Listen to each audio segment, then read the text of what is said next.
terima kasih atas waktu Bapak Ibu bisa meluangkan waktu berkumpul di sini, di mana hari ini saya melakukan inseminasi implementasi 7 jurus DK Hebat. Dari 7 jurus itu saya mengambil 1 jurus, yaitu tumbuhkan resiliensi melalui kegiatan Aku Bangkit, Aku Hebat. Bangkit dari tantangan, tumbuh dengan keyakinan, dan bersinar dengan prestasi. Seperti itu. Saya tidak perlu memperkenalkan diri kembali karena Bapak Ibu sudah pasti tahu saya. Seperti itu, ya. Ini saya akan sedikit menjelaskan mengenai 7 jurus BK Hebat, di mana saat ini tidak hanya guru BK yang ada di SMP maupun SMA dan SMK, tetapi sudah mulai akan ada pengimbasan di guru SD dan guru TK. Tetapi saat ini untuk guru TK masih di pending, seperti itu, ya. Dari 7 jurus ini Bapak Ibu wajib mengetahui dan bisa menerapkan di masing-masing kelas. Yang pertama, Bapak Ibu membangun kolaborasi. Yang kedua, mengenali potensi. Yang ketiga, kelola emosi. Keempat, jalin koneksi. Kelima, menata situasi. Keenam, menjaga konsistensi. Dan yang terakhir, tumbuhkan resiliensi. Seperti itu.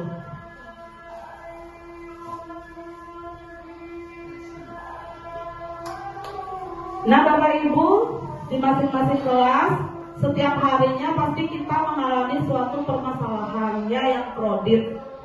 Nah, bagaimana cara Bapak dan Ibu untuk membangun kolaborasi agar kita bersama bisa lebih kuat dan bersama-sama kita hebat? Karena kita di sekolah ini adalah satu tim, ya. Guru-guru di sini mungkin salah satunya ada permasalahan, kita diskusikan, kita pecahkan bersama-sama. Dan di kelas pun Bapak adalah leader dari anak-anak dalam pemecahan suatu permasalahan, seperti itu. Mungkin ada di antara Bapak Ibu yang mau berbagi tentang bagaimana cara Bapak Ibu berkolaborasi dengan anak-anak, dengan rekan sejawat, atasan, maupun orang tua, komite, dan masyarakat. Mungkin siapa? Oke, silakan Bapak. Terima kasih. Di sini saya mendapatkan permasalahan yaitu di bidang membaca, tapi di kelas saya membangun komunikasi yang terbuka bagi anak-anak, saling mendengarkan pendapat, berbagi ide, dan memberikan umpan balik dengan sikap saling menghargai.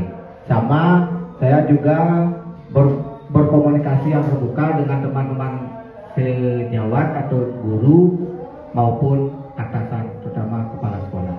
Terima kasih, betul. Terima kasih Bapak. Mungkin ada dari Bapak Ibu guru mata pelajaran atau guru kelas tinggi yang ingin menyampaikan pendapatnya atau berbagi mengenai bagaimana Bapak Ibu dalam hal membangun kolaborasi bersama anak-anak karena kita berada di lingkungan kelas. Yang kedua itu ada rekan sejawat, ada mungkin pada saat Bapak Ibu Kak Agi itu juga pasti membangun kolaborasi, sharing sama teman-temannya, maupun atasan dengan rekan sejawatnya atau bersama komite dan masyarakat sekitar sekolah. Mungkin ada yang mau berbagi lagi?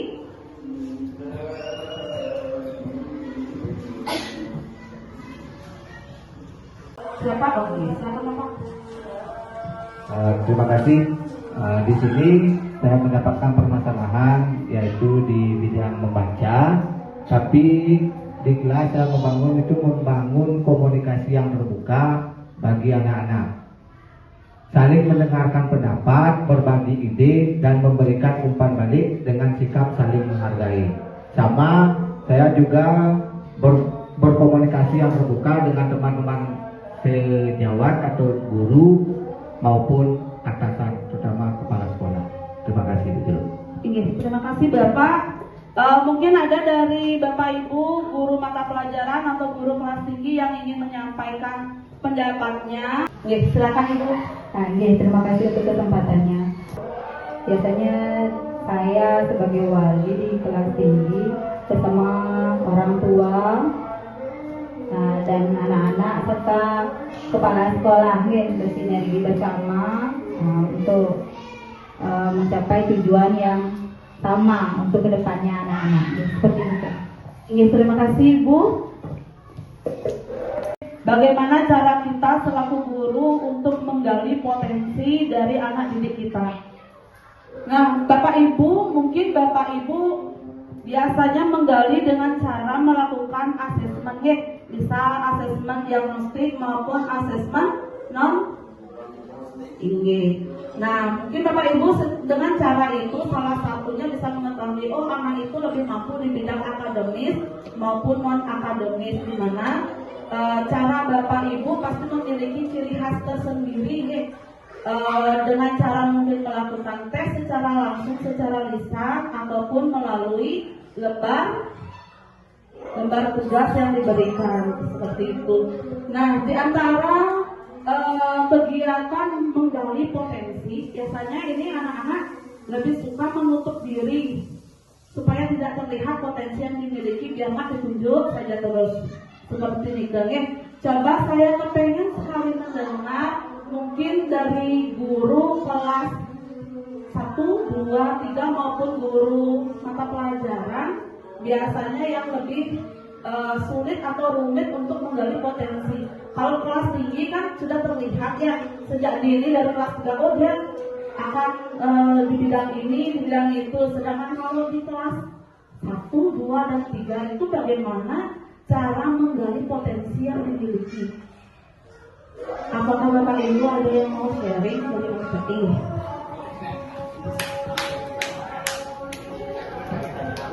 Terima kasih. Kita mencoba karena kita semua mengalami kita, terutama anak yang baru menginjak di kelas 1.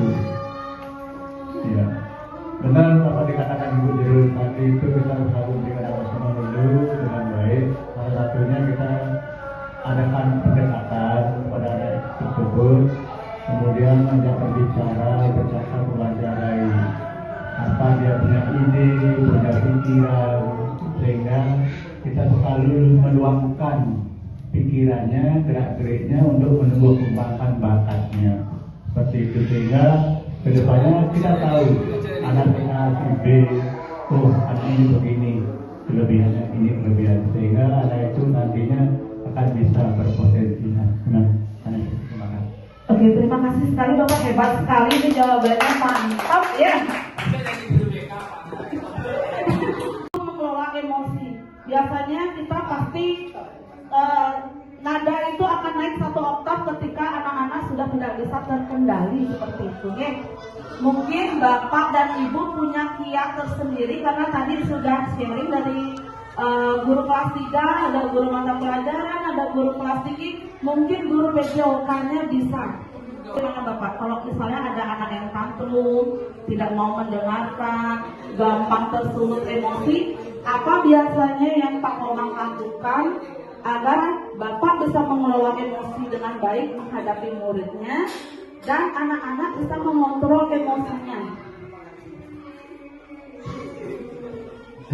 Baik, terima kasih. Saya akan mencoba untuk menanggapi.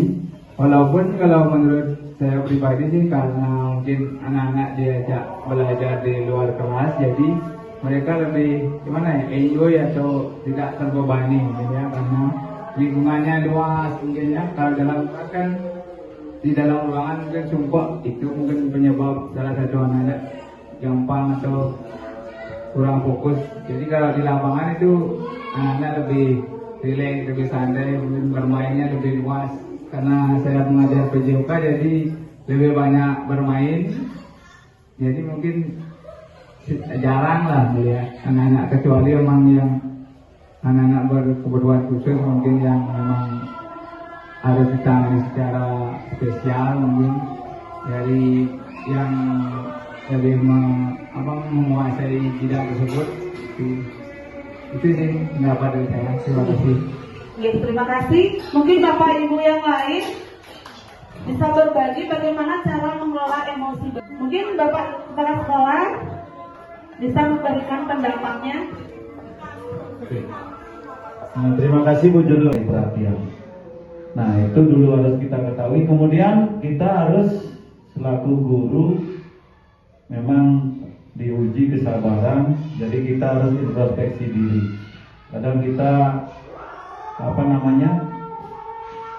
perlu berlatih bersabar itu. Jadi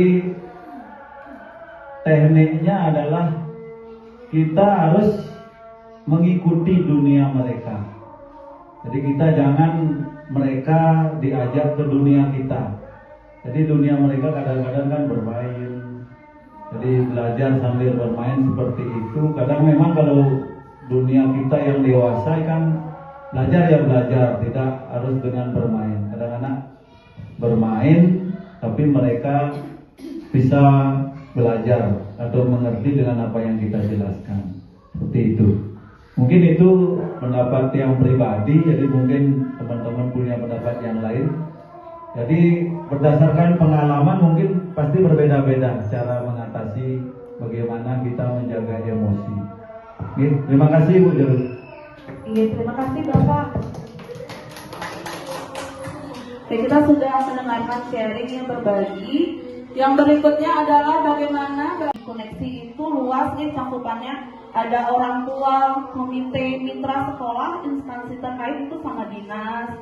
Mungkin kalau kita ada sama puskesmas, ada dengan kepolisian dan beberapa instansi terkait lainnya, bersama murid dan juga masyarakat, karena kita tidak bisa lepas dari masyarakat. Yang pertama, Bapak dan Ibu, dari menjalin koneksi ini biasanya kan kita melakukan dengan cara diskusi, musyawarah dan diskusi.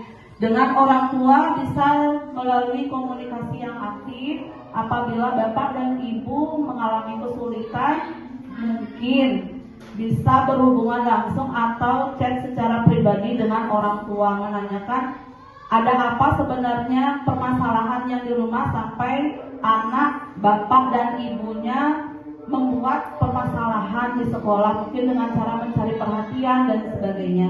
Terus dengan komite, apapun kegiatannya biasanya kita harus memberitahukan kepada komite. Contoh, apalagi yang berskala besar nih, mungkin pada saat ada bakti sosial dan sebagainya, mungkin bulan bahasa, mungkin bisa melibatkan komite pada khususnya. Terus dengan mitra sekolah yang paling terdekat adalah korwil. Nah, seperti itu, pengawas dan sebagainya. Dengan murid, otomatis ketika anak-anak membuat masalah maupun berprestasi, mari kita ajak duduk bersama, seperti itu. Nah, selanjutnya Bapak Ibu, saya rasa untuk menjalin koneksi Bapak, dan berikutnya adalah bagaimana Bapak dan Ibu untuk menata situasi agar maju, aman, nyaman, dan menggerakkan. Apalagi Bapak Ibu di sini itu punya pemikiran yang energik, kreativitas yang luar biasa. Contohnya saja misalnya nih, pada saat kegiatan menjelang 17 Agustusan, ada yang mengkoordinir, oh ini di bagian melatih anak-anaknya, ada yang bagian melatih gerakannya, ada yang bagian tata busananya dan sebagainya. Bapak Ibu juga berkolaborasi seperti itu ya, agar aman, nyaman bagaimana menyampaikan dan tidak ada kesalahpahaman atau miskomunikasi terhadap orang tua dan masyarakat. Agar Bapak dan Ibu untuk menjaga konsistensi. Nah, yang ini agak sedikit sulit mungkin menurut Tiang ya, karena yang namanya konsisten itu sebenarnya tidak bisa jika diperintah biasanya. Biasanya itu muncul dari dalam diri sendiri. Kalau dari diri sendiri tidak mau konsisten, tidak mau disiplin, biar siapa yang perintah pasti 1 bulan saja biasanya disiplinnya, selebihnya itu mulai turun lagi seperti itu. Kalau menurut pendapat Tiang. Nah, saya kepengen mendengar sekali, mungkin ada Bapak dan Ibu yang mau berbagi bagaimana cara Bapak Ibu untuk menjaga konsisten yang berkekuatan dan berkesinambungan selama menjadi pendidik seperti itu. Mungkin ada yang mau berbagi? Kesempatannya izin menanggapi. Untuk jaga konsistensinya ini biasanya saya menerapkan tetap fleksibel tapi solutif. kita tidak bisa terlalu kaku kepada anak-anak karena mereka juga pasti ada sesuatu yang mereka kerjakan di rumah. Misalnya kalau saya di kelas itu ketika anak-anak tidak membuat PR, kami punya kesepakatan dia akan dijadikan 2 kali lipat. Misalnya hari ini saya memberikan 10 PR, tapi saya lihat juga kalau anaknya yang memang rajin, tumben tidak membuat PR, pasti ada sesuatu. Tapi kalau anaknya yang memang malas, saya lihat juga, oh ini anak memang tidak pernah buat PR, di sana baru saya 2 kali lipatkan. Kalau anaknya yang rajin yang tumben tidak membuat PR, pasti dia punya alasan kenapa dia tidak membuat PR tersebut. Begitu saja, terima kasih. Terima kasih. Berarti perlu melihat latar belakang seperti itu. Apa penyebab sehingga ada akibatnya seperti itu. Terima kasih Ibu. Koneksi Bapak Ibu, komunikasi serta kolaborasi dan kekompakan Bapak Ibu. Nah, kita akan membahas mengenai menumbuhkan resiliensi saya bangkit yang ada pada diri sendiri dulu, murid dan rekan sejawat. Yang pertama, Bapak Ibu pernah tidak merasa melakukan kesalahan? Pernah? Pernah nggak merasa gagal? Pernah. Kalau Bapak Ibu melakukan kesalahan dan merasa gagal, biasanya apa yang Bapak Ibu lakukan untuk bisa bangkit lagi? Nah, itu yang menjadi tanda tanya yang harus Bapak Ibu kenali dari diri sendiri. Pertama, ketika saya merasa gagal, yang pertama mungkin saya lihat lagi ke belakang apa yang membuat saya gagal. Dari situ saya belajar dan yang pastinya saya akan selalu optimis dan semangat agar kedepannya itu saya tidak gagal lagi. Seperti itu mungkin Bu Jero. Terima kasih. Berarti harus Baik, terima kasih Bu Jero. Bagi saya ketika sedang dalam kondisi down ya atau merasa gagal, itu biasanya saya memerlukan waktu sendiri. Seperti kita merenung ya, kenapa ini bisa seperti ini dan bagaimana, dan saya lebih fokus ke solusinya. Jadi kita tidak terus di permasalahan itu, kita fokus mencari solusinya, kemudian kembali ke awal, ingat tujuan awalnya ini saya buat apa, dan itu menumbuhkan motivasi diri saya sehingga saya akan lebih merasa bersemangat lagi. Oke, kita akan coba sekali lagi. mantap, berikan tepuk tangan Bapak Ibu. Belum sabar. Iya.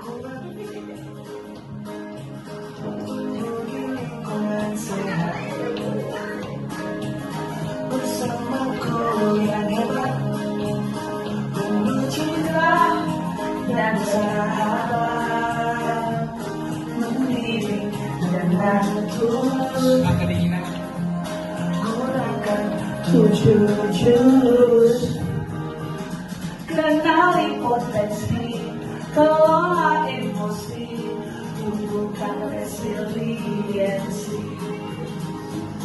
jaga konsistensi dan jaga koneksi, kolaborasi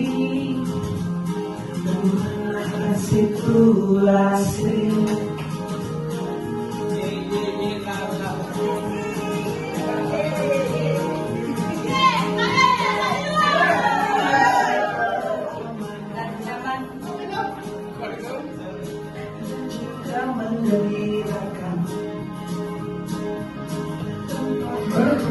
Harapan ayo kita wujudkan, terdidik dengan tulus, gunakan 7 jurus, kenali potensi, kelola emosi, tumbuhkan resiliensi, jaga konsistensi, menjalin koneksi, membangun kolaborasi. kolaborasi menjaga situasi. Terus mereka hebat, melangkah hebat. Terus mereka hebat.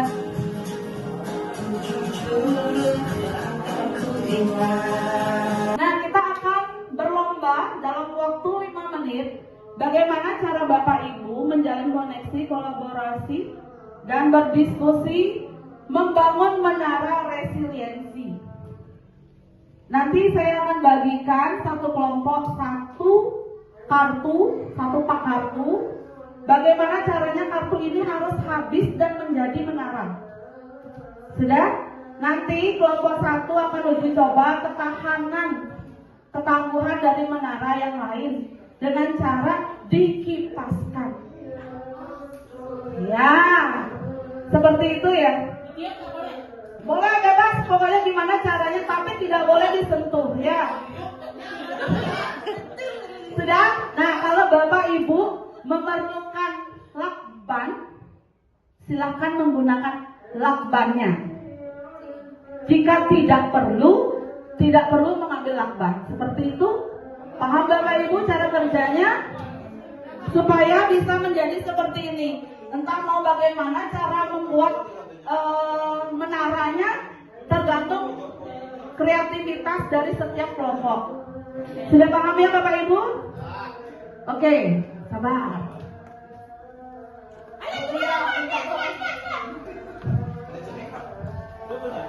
Nah, ada yang perlu ini? Yang kecil aja? Oh, yang kecil, oke. Kamu tes sudah. Wow, nama plaster belet, nama plaster ke. Jadi boleh.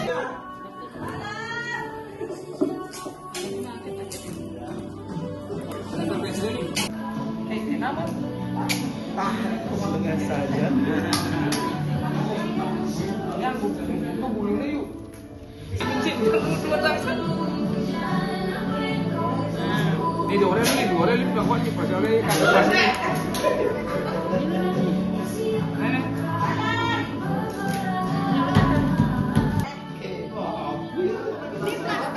Ayo kelompok dua, ayo kelompok dua.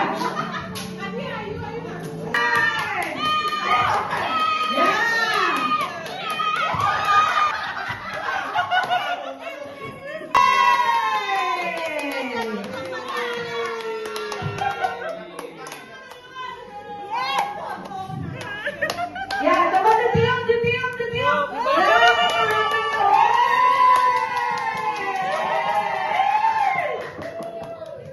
Berhasil dan yang tidak berhasil, apa kendalanya dan bagaimana cara menanggulanginya.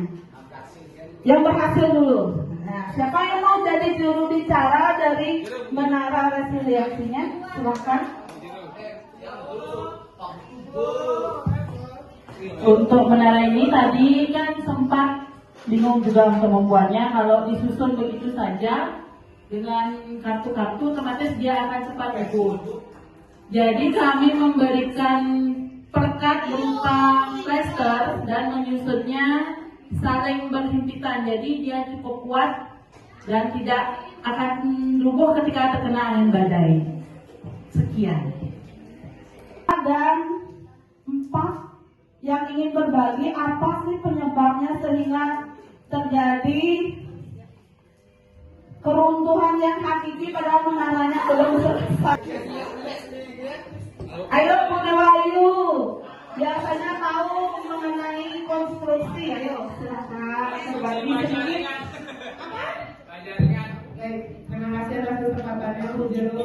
Dari kegiatan yang kita lakukan ini, di mana yang harus ditingkatkan adalah kerjasama ya antara tim. Ada yang satu menyobek, ada yang satu memasang. Tapi dari segi fisikanya ini dapat kita lihat adalah tekanan yang diberikan, tekanan konsisten dan dasar fondasinya itu harus kuat sehingga tidak akan roboh. Intinya adalah fondasi dari masing-masing anggota Berdiri.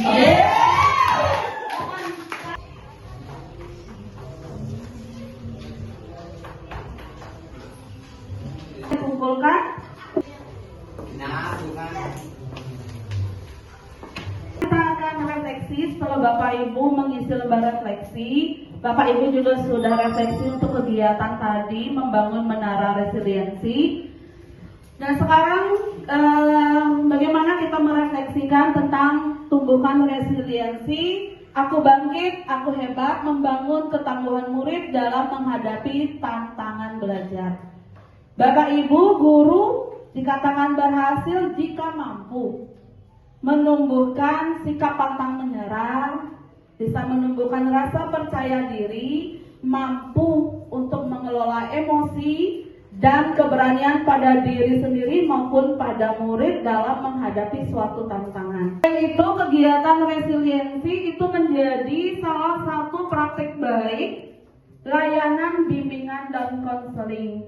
Semoga setelah kegiatan hari ini Bapak Ibu sudah mengenal apa saja 7 jurus BK hebat dan bagaimana cara Bapak Ibu mengimplementasikan di kelas, di sekolah maupun di kehidupan Bapak Ibu. Terima kasih atas yang sudah meluangkan waktu dalam kegiatan pada siang hari ini. Semoga kegiatan ini bermanfaat. Akhir kata saya tutup dengan terima kasih dan Paramo Santi. Om Santi Santi Santi Om. Terima kasih Bapak Ibu, selamat siang.